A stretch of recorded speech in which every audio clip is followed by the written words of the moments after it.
reci mi kako je u šumi? Kako mi je ortak Eldred prvi? U penziji.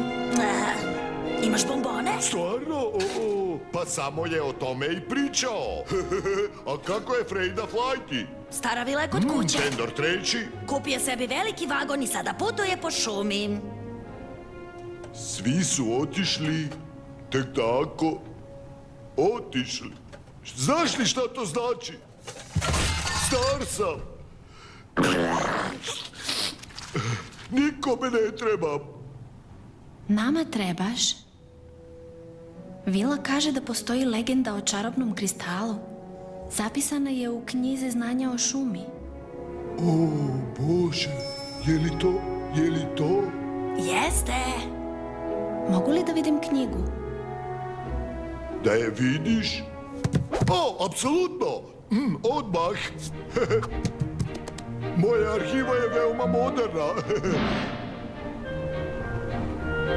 Aha! Izgleda baš ovako.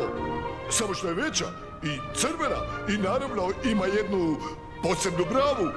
Mogu da se zakunem da sam je upravo video. Pomoći ćemo vam.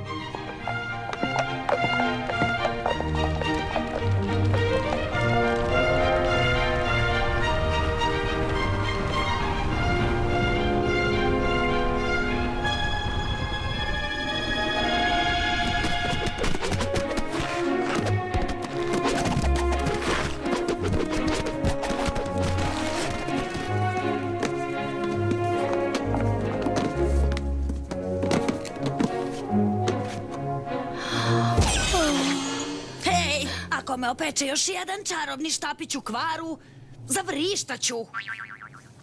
Ne znam, nekako ti pristaje.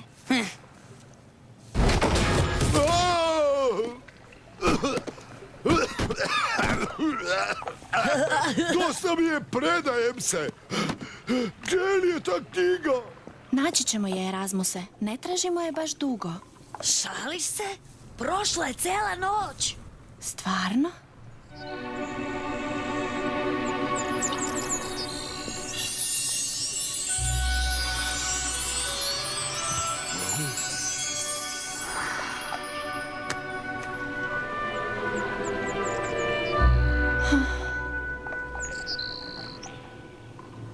Koja je sljedeća polica? Naći ćemo tu knjigu po svaku cenu.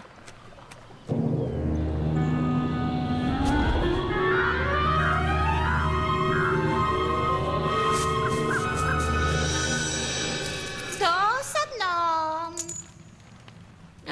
Glupo. Ružno. Nemam šta da obučem. To je ponižavajuće. Znam da izraz. Ti razmišljaš, zar ne, tatice? Naći ću taj kristal, makar morao da joj strgnem krunu sa glave. Krunu? Ja nemam takvu stvar. Nabavi mi je, tatice, želim je. Uskoro, moja mala zvezdice. Ali meni se ne čeka. Ja sam najstaromodnija princeza u šumi. Zašto je prosto ne uništiš, tatice? Bilo koji čovek to može.